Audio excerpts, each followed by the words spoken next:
Hey, it's Rachel. So, we are working on another special bonus episode for subscribers where we take you behind the scenes here at the New York Times. So far, we've talked to editors who make the game section, we've talked to composers who make our amazing music here at the Daily, and most recently, we talked to our new restaurant critics. And for this next bonus episode, we want to learn about a section of the paper that people don't talk about quite as much. It's been around since 1851, and of all the desks at the New York Times, it might be the most mysterious. That's right. We want to learn about obituaries. And that's where you come in. If you've ever had a question about an obituary, like how does the paper decide who gets one? Or how do they get written so fast? Or maybe who wants to write obituaries for their job? We want to get answers for you. So send us your questions, either voice memos or just a plain old email, to dailysubscribers@nytimes.com. Okay, that's it for the announcement. Here's today's episode. From the New York Times, I'm Rachel Abrams, and this is The Daily.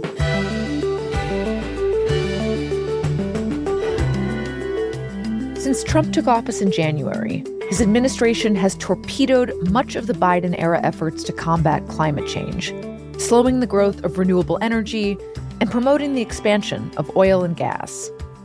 And for the first time in 30 years, the annual UN Conference on Climate Change, known as COP, is taking place without representation from the United States. In its place, China has become the top dog at the conference, and it's poised to become the world supplier of green energy technology. Today, my colleagues David Gelles and Brad Plumer explain the growing showdown between global superpowers over the future of energy. It's Tuesday, November 18th.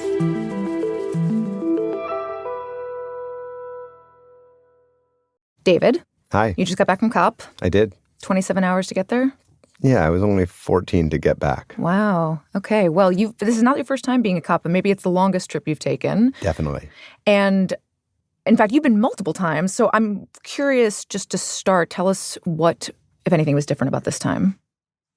Well, COP is this giant United Nations climate summit that happens every year in a different city around the globe. And what does it stand for? The Conference of the Parties. And the parties are those countries that have signed up in this framework to address climate change. Got it. And this year it was in Belém, Brazil, which is a relatively small, relatively impoverished city on the edge of the Amazon rainforest. And so even at the outset, people understood there were going to be a lot of logistical challenges with this COP, and that all came true. People were sleeping on cruise ships. Wait, cruise ships instead of hotels or something? Why cruise ships? Because there literally aren't enough hotel rooms in the city to accommodate an influx of nearly 100,000 people. Wow. Traffic was a mess. There was rain coming in through the convention center tent. Oh, dear. But the other thing that was new, the big change since I've been attending COPs, was that for the first time, the United States government was simply absent. There was no one from the federal government attending this event. Not one person. Not one person. I mean, there must have been Americans there, but you're saying not in an official capacity representing the United States? Correct. The point of this event is to get all the countries of the world around the same table to address climate change and figure out how we as a global community are going to reduce global warming, put an end to this. But the United States, which is the world's largest economy and one of the biggest emitters in the world of planet-warming gases, was simply MIA. The Trump administration sent no one. What was the practical effect of the United States not being there? Well, on the one hand, it meant that whatever agreements might come out of this COP, and we still don't know exactly what that's going to be, almost certainly won't be embraced by the United States. But that's not a surprise, because on his first day in office this year, President Trump withdrew the United States from the Paris Climate Agreement. That was this agreement signed by almost every nation on Earth, including the United States, 10 years ago, to try to limit global warming. Right. So the United States is just not going to be a part of whatever agreements come out of this. The other big and very visible change this year was that instead of the U.S. sucking up a lot of the oxygen, as it often does at these events. China was the center of attention. And that's representative of a much bigger trend, which is that as the United States re-embraces fossil fuels like coal and oil and gas, China is stepping up and filling the void left by the United States when it comes to renewable energy. We've been writing all year about how China has become the leading producer of solar panels, electric vehicles, batteries, and other renewable technologies. And what I saw very visibly in Brazil is that other countries are literally lining up to do deals with the Chinese because they want these technologies. What does that mean? Like, you saw other countries lining up to do deals with them at COP, like that was on display. What exactly did you see, and what were they actually trying to get? So there's so much happening at this event, but at the sort of the beating heart of it is called the Blue Zone. And inside the Blue Zone, it's basically like a trade show with every country on Earth having their own little booth. Except the China booth was very big, and it was right in the center of things. And so if you will, picture in this sea of trade shows with like Thailand and Indonesia and Brazil all represented, the biggest space is occupied by China.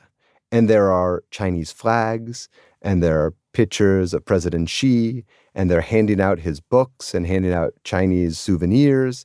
And there was so much demand most of the day that there were literally lines of people waiting to get in and hear what the Chinese had to say. And a lot of what they were talking about was their renewable energy policies. Which is really interesting because China is, I believe, the biggest polluter on Earth. It sure is. It is, right? So obviously, there's been a push for China to get into renewable energy for years now. That's not new. But it does seem striking that China would nonetheless be the popular kid at a climate conference, right? Did that seem interesting at all to you? It's a total paradox, but this is the world we're living in right now. On the one hand, yes, you're absolutely right. China remains the biggest polluter on Earth when it comes to planet warming emissions. And a lot of that comes from their continued use at a massive scale of coal. They're still building new coal plants. Right. And yet, what they have also done in recent years is ramp up to an unfathomable degree their adoption of solar panels and wind energy in particular.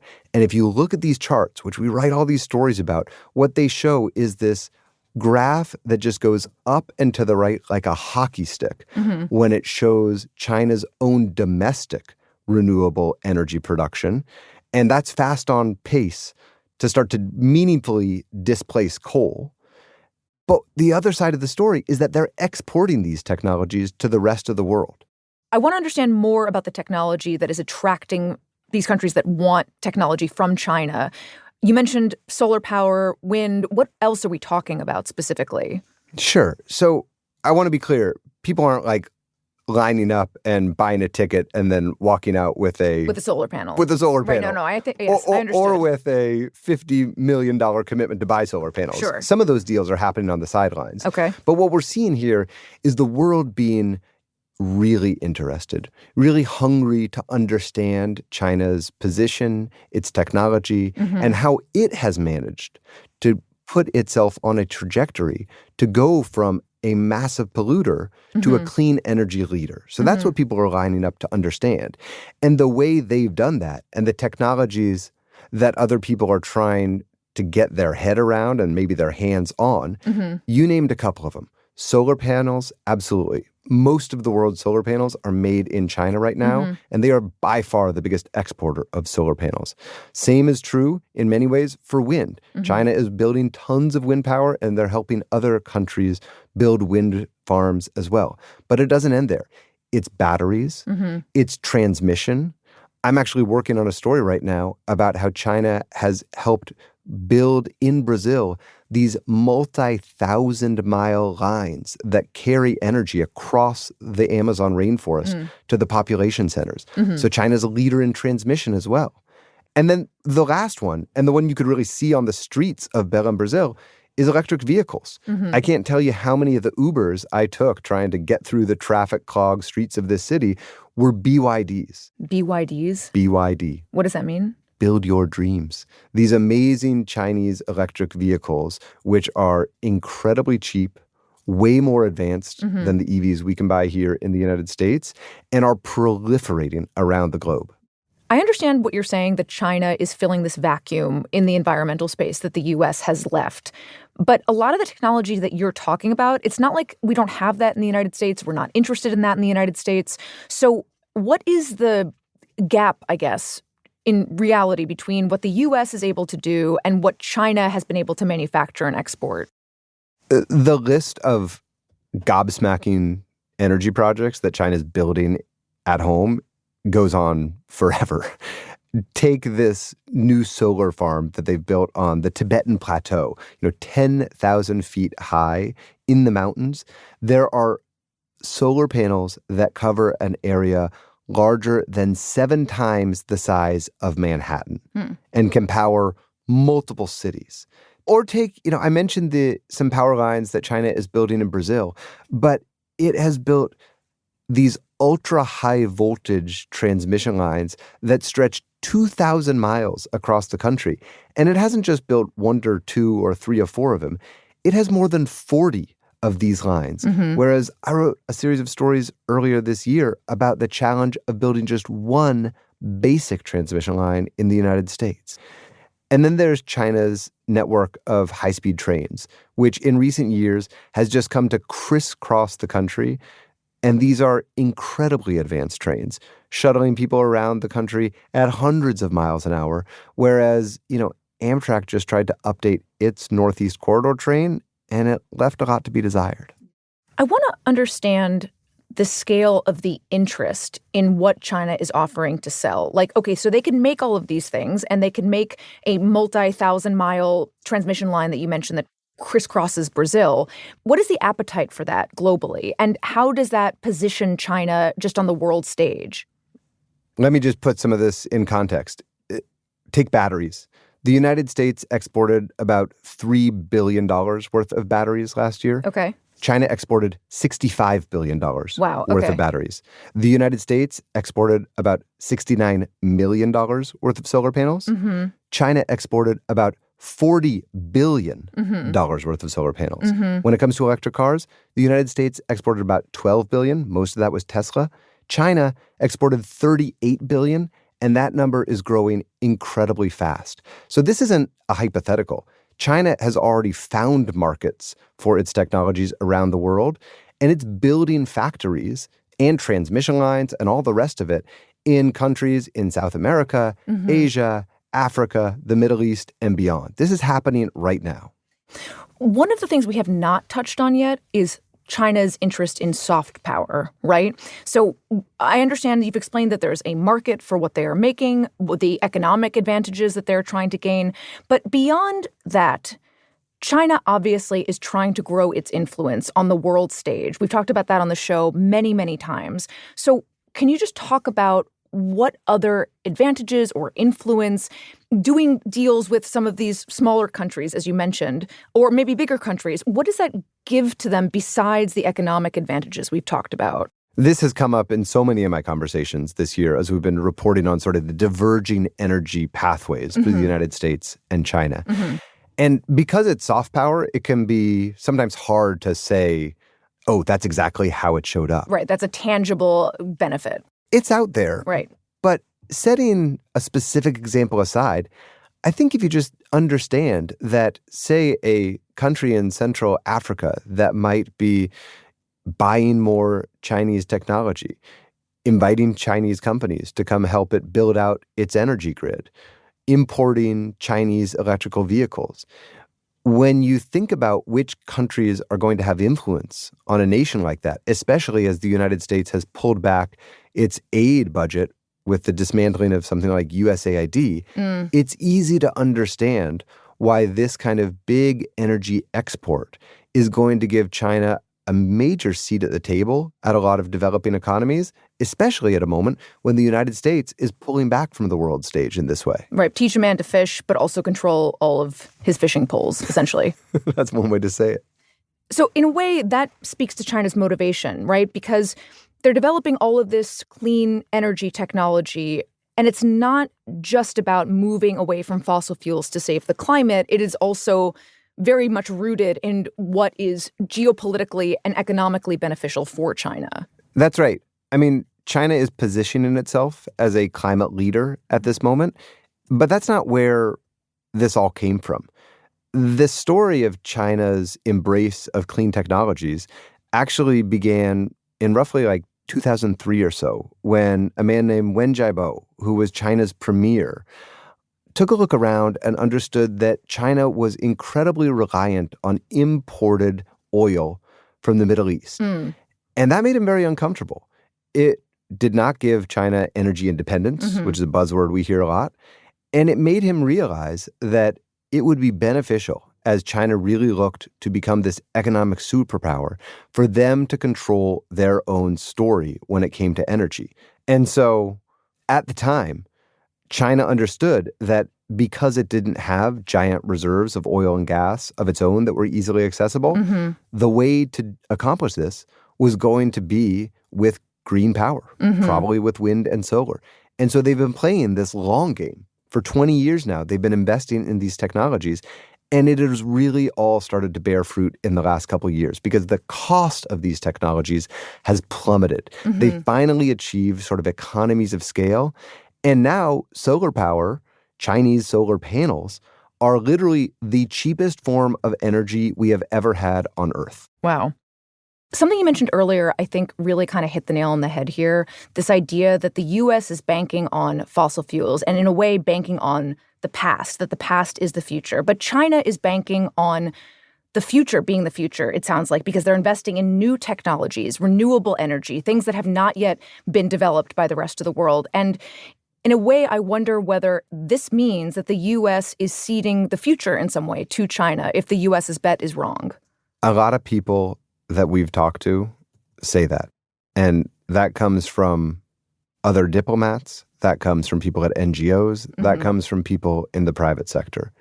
But one thing that really surprised me at COP in Belém is that some people were okay with that. When I spoke with people and asked them, what did it mean that the United States wasn't there? What it meant that the Trump administration had sent 0 people to represent the United States in this massive international forum, a lot of people said that they were relieved because the United States under the Trump administration is often meddling with agreements like this. They're often being obstructionist. And so what you heard was that in the absence of the distraction of the United States at this global convening, the rest of the world, which is largely unified in its understanding that climate change is a real threat and that we need to be investing heavily in clean technologies to address it, they were free to sort of go about their work without being distracted by the U.S. And that's the kind of environment that left such a huge opening for China. And so that was a really surprising narrative that I encountered over the last week or so when I was there. But that is not, of course, how the Trump administration sees it. David, thank you so much. Thank you. When we come back, my colleague Brad Plumer explains what the United States is betting big on when it comes to domestic energy policy.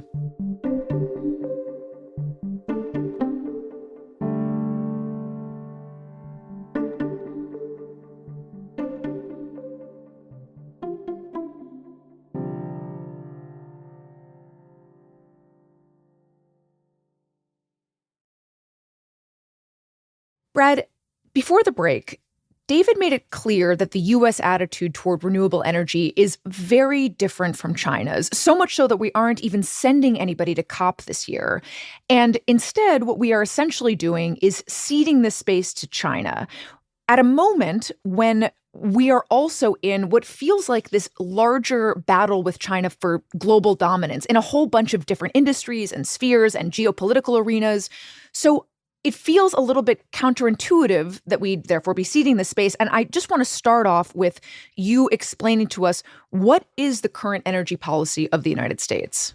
So the Trump administration has been doing a lot to try to expand fossil fuel production as much as they can, expand oil and gas production. So that means opening up new lands for drilling. It means rolling back Biden-era regulations on air pollution, on restrictions on production and mining and drilling. At the same time, they have also been canceling funding for a number of climate programs, and particularly canceling funding for a lot of wind and solar projects. So the broader view is expanding oil and gas and fossil fuel production as much as they can while limiting renewable energy. Okay, so it sounds like he's going all in on oil and gas, and one of the ways that he's doing that is basically by rolling back a lot of what Biden did with the Inflation Reduction Act. That's right. There are a number of Biden administration policies. They were funding a lot of alternatives to fossil fuels like wind and solar power. A lot of that has been rolled back. They were also doing a number of regulations intended to encourage people to buy electric vehicles or, encourage electric utilities to build fewer gas-fired power plants. And the Trump administration has been rolling those back as well. Okay, I want to talk about natural gas to start off with. Can you just tell us a little bit about what the state of natural gas is? Like, if we're going all in, what does that mean exactly? So the United States has been producing a lot more oil and gas over the last 2 decades, and it has really transformed the country's energy landscape. We have gone from a huge oil importer to a major oil exporter. We have a lot of natural gas that has now become the biggest source of energy in the country, and it is very inexpensive, which has helped keep energy prices down. It provides about 40% of our electricity. We use it for home heating. We use it for a lot of industrial purposes. So it's been a real asset in a lot of ways to the United States. And so, what the Trump administration wants to do is to continue expanding production as much as they can and selling as much oil and gas as they can abroad. So in other words, we already have this enormous resource, and the thinking is that we should double down on all the money we've already invested in building infrastructure around tapping it. Is that right?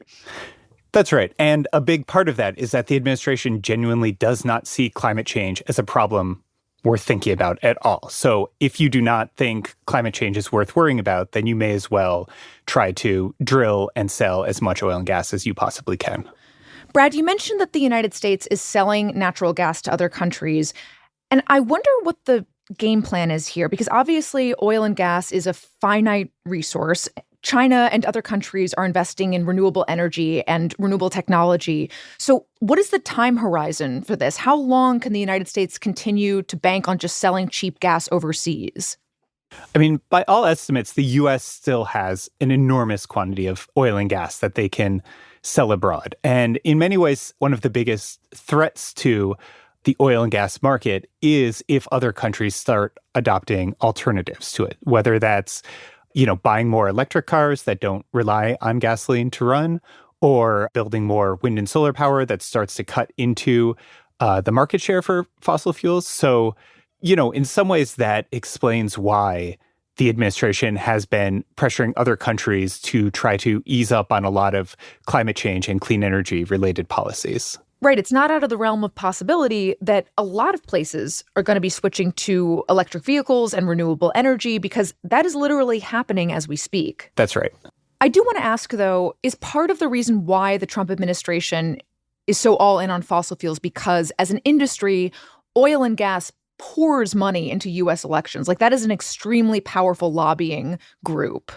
So they have been a big supporter of President Trump, but he has also been a big supporter of the fossil fuel industry for a long time. In his first term, he was a little more focused on coal. This time around, he's a lot more focused on oil and gas. But it's also combined with the fact that he, for a long time, has completely dismissed any concern about climate change. He's called it a hoax. He's called it a scam. And he has also had a longstanding animosity toward wind and solar power. An economy based on wind. I never understood wind. I know windmills very much. And especially wind. They litter our country. They're littered all over our country, like dropping paper, like dropping garbage. He's talked about how windmills are ugly. They're not strong enough to fire up the plants that you need to make your country great. He's talked about how they don't work when the wind dies down. The wind doesn't blow. Those big windmills are so pathetic and so bad. The windmills are driving the whales crazy, obviously. He has been saying this for more than a decade. Today I'm playing the best course, I think, in the world, Turnberry. Even though I own it, it's probably the best course in the world, right? Ever since he was opposing wind turbines that were going to go up in view of one of his golf courses in Scotland. And I look over the horizon and I see 9 windmills, like right at the end of the 18th. I said, isn't that a shame? What a shame. He has been very consistent about this for a long time. Okay, so it sounds like a part of this energy policy kind of rests on the president's personal disdain. But I got to ask, if we did invest as a country in windmills and solar panels and other types of renewable energies that are on the table, wouldn't that mean more manufacturing jobs? Like, at least spiritually, that seems to be quite in line with what a lot of the administration has talked about in the second term. So this was the Biden administration's big strategy. They wanted to invest hundreds of billions of dollars in clean energy technologies, whether it's solar farms, wind farms, factories that make solar panels, factories that make batteries and electric cars. And it really had started to create a pretty significant domestic manufacturing boom. You had hundreds of projects around the country, more than $500 billion in announced investments. And it was really leading the way for a uptick in manufacturing.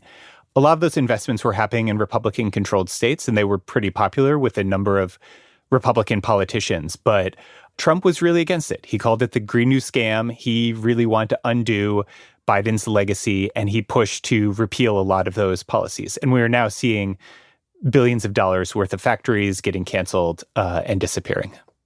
Is it possible, though, that one part of this rationale for canceling a lot of these renewable energy projects or incentives is that there's this idea that the federal government maybe doesn't need to incentivize it anymore? Like, these industries are well on their way?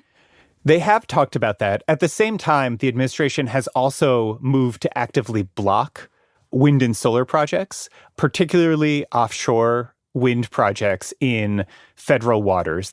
And they have also tried to slow the growth of wind and solar projects on federal land. So, yes, they did say, at various points that wind and solar power can stand at their own, but they have also taken pretty significant steps to try to slow the expansion of these technologies. So what you're saying is basically that since they're canceling projects that are already underway, it suggests that they just don't want these projects to proliferate.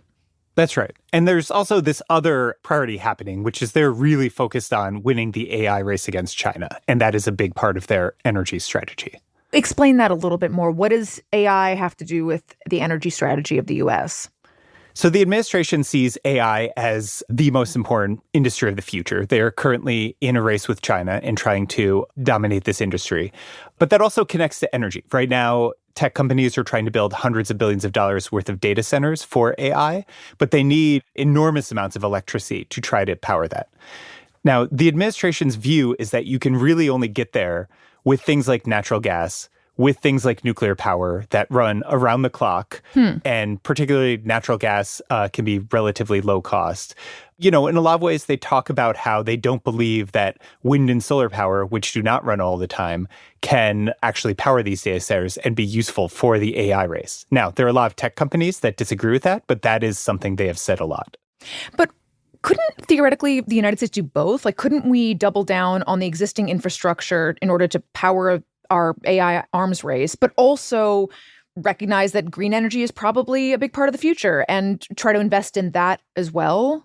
So there are certainly a lot of people and a lot of tech companies that think you don't actually have to choose, that trying to expand the use of gas alongside the use of renewable energy would be the best strategy moving forward. That if we want as much energy as possible, if we want as much electricity as possible, and we want to keep it as cheap as possible, we should really be investing in everything. But that is really not the Trump administration's view. They are quite hostile to renewable energy, particularly wind and solar power, and just do not agree with the view that we should have an all-of-the-above energy strategy. And, Chris Wright, the energy secretary, has even said that. The old Republican position on energy was that we should have an all-of-the-above energy policy. We should promote all energy sources and try to get as much of it as possible. And he has said, I am not for that. I am not in favor of wind and solar power. He sees them as unreliable and not worth supporting. Are we to infer then that basically the administration has decided that the threat of losing the renewables arms race is just not as big of a deal as losing the AI arms race, right? That basically whatever costs we're going to pay in terms of climate change or ceding the manufacturing of solar panels to China, for instance, that is worth stomaching in order to win that AI arms race. It certainly seems that way. And you see, China has explicitly talked about how they think things like solar power, wind power, electric vehicles are the industries of the future. And they have really positioned themselves to dominate in those industries. And I've asked Trump administration officials before, are you worried about losing the race for those industries, which are very fast growing, which are, at this point, the world is spending something like $2 trillion a year on clean energy technologies. And they have basically said, no, we think clean energy is still a very minor part of the total global energy system. And we are focused on winning this AI race, which is so much more important than anything else. So yes, that does seem to be their view.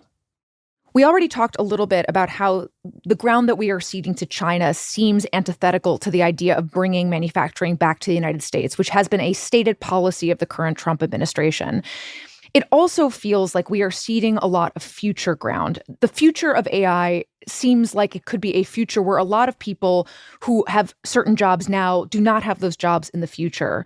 And so I wonder if we are also kind of compromising future manufacturing jobs in a way that feels a bit reminiscent of what we saw happen after NAFTA, right? Like it feels like we have seen this movie before, and I wonder whether we are repeating some of the same steps that are going to lead to the same kinds of job losses that we've already seen in this country. So I have talked to a number of people who have had that concern that, the U.S. invented technologies like the solar panel and the lithium-ion battery. And we invented those things, but China got good at scaling them up, at manufacturing them, and they now dominate those industries. There's a real concern that with the auto industry, if we don't embrace electric vehicles, we will cede the entire global market to China, because it seems like a lot of countries are headed that way. So there are real risks here to ceding some of these industries to a major competitor. But the next president, of course, could reverse course, right, and decide that renewable energy is something that the United States needs to prioritize and invest in. But I guess the question is, by the time that happens, will the U.S. be so far behind China that it cannot even compete? Yeah, so I think, if a new president came in and was not trying to restrict wind and solar power, you would still see a lot of wind farms and solar farms being built. I mean, even now there's enormous demand for those technologies, even with a lot of the Trump administration restrictions. The problem is it would be very difficult to reestablish U.S. domestic manufacturing because China is so far ahead at this point, and they're so good at making these technologies that I think it would be extremely difficult for the U.S. to get back into the game. So essentially, the Trump administration is setting us on a course that is hard to reverse. That's correct.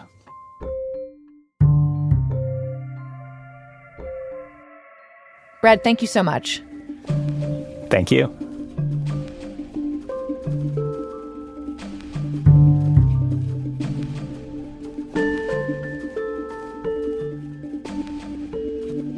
We'll be right back.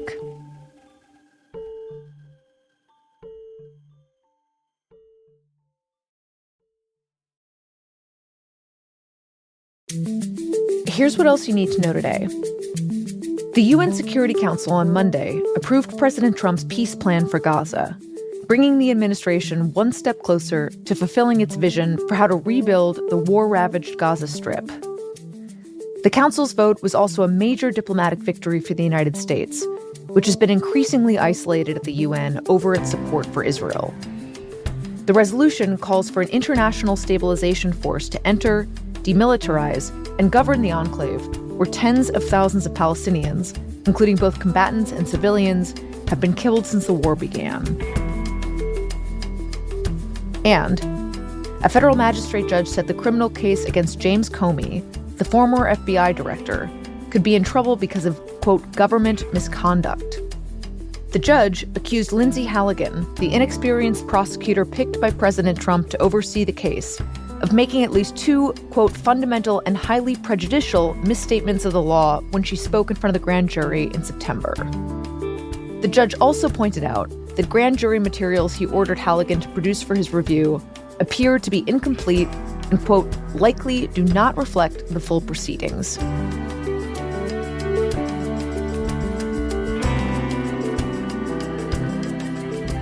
Today's episode was produced by Michael Simon Johnson and Eric Krupke, with help from Nina Feldman and Caitlin O'Keefe. It was edited by Chris Haxel and Paige Cowett. Contains music by Will Reed, Marian Lozano, and Dan Powell, and was engineered by Alyssa Moxley.